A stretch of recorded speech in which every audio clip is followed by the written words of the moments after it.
కృష్ణదేవరాయలు గారి రిప్రజెంటేషను ఇది ఇచ్చి అన్ని ఆఫీసుల్లో ఇదే కట్టు కథని ఇచ్చి వరసబెట్టి ఇదే ఆవు కథని అదిగో 2 కోట్లు ఇదిగో 2 కోట్లు, అదిగో రజనీ 2 కోట్లు ఇదిగో రజనీ 2 కోట్లు, ఇదే కథని వరుసబెట్టి ప్రచారంలోకి తీసుకొచ్చి దీన్ని పెట్టి ఏం చేస్తారు? ఇక్కడి నుంచి మొదలు పెడితే, ఇక్కడ పోలీస్ స్టేషన్ల దగ్గర నుంచి మొదలు పెడితే పీక్స్ కి తీసుకెళ్లారు.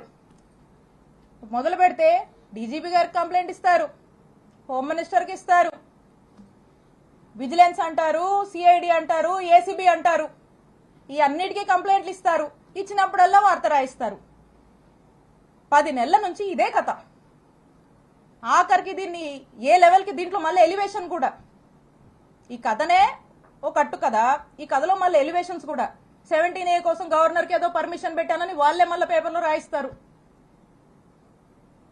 ఒకసారి ఆలోచించండి. ఇలా తప్పుడు కేసులకి ఎలా ఆద్యం పోస్తూ అధికారాన్ని అడ్డం పెట్టుకొని ఏ విధంగా కూడా ఇబ్బంది పెట్టేటువంటి ప్రయత్నం చేస్తున్నారో మనకు స్పష్టంగా అర్థమవుతా ఉంది. ఇకపోతే విజిలెన్స్ ఎంక్వైరీ అంట, వీళ్ళే విజిలెన్స్ ఎంక్వైరీ అని చెప్పి విజిలెన్స్ ఎంక్వైరీ వేపిస్తారు. ఇక విజిలెన్స్ ఎంక్వైరీ ఏంటండి? విజిలెన్స్ ఎంక్వైరీ మీరు చూస్తే వైజాగ్ లో ఒక ఎమ్మెల్సీ గారు ఉన్నారు, దువ్వవరపు రామారావు గారు. వారు తెలుగుదేశం పార్టీ ఎమ్మెల్సీ, ఒక రకంగా చెప్పాలంటే పచ్చకండువా వేసుకున్నటువంటి ఎమ్మెల్సీ గారు. వారి కొడుకు నాగశ్రవణ్ గారు ఇక్కడ ఉన్నటువంటి గుంటూరు జిల్లా ఎస్పీ గారు. అంటే ఆ ఎస్పీ గారు వాళ్ళ ఫాదరు టీడీపీ ఎమ్మెల్సీ, టీడీపీ కుటుంబానికి చెందినటువంటి వ్యక్తి ఎస్పీగా ఇక్కడ పనిచేస్తా ఉన్నారు. అంటే ఆ ఎస్పీ గారు రిపోర్ట్ ఇస్తే ఏం రిపోర్ట్ ఇస్తారండి? కృష్ణదేవరాయలు గారి డైరెక్షన్ లో జెన్యూన్ విజిలెన్స్ రిపోర్టా అండి? ఇది టీడీపీ రిపోర్ట్ ఇస్తారండి వాళ్ళు. ఇక్కడ నుంచి ఒక ఫ్యాబ్రికేటెడ్ అవాస్తవాలతో కూడినటువంటి ఒక టీడీపీ రిపోర్ట్ ని, ఏమీ లేనటువంటి విషయాన్ని వాళ్ళకు అనుకూలంగా వాళ్ళకు నచ్చినట్టుగా రాసుకుని పంపిస్తారు. పంపించి దీన్ని ఫాలో అప్ చేసి ఈ రోజు ఈ కేసు కట్టేదాకా తీసుకొచ్చారు. ఇక ఇది పీక్స్ అన్నమాట.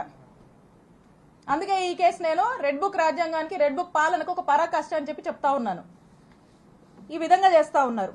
ఇక ఇదే కాకుండా ఒకవైపున ఈయన చెప్పాను కదా, ఇంకో వైపున ఇక్కడ ఉన్నాడు అవినీతి ఘనపాటి ఎమ్మెల్యే పత్తిపాటి గారు.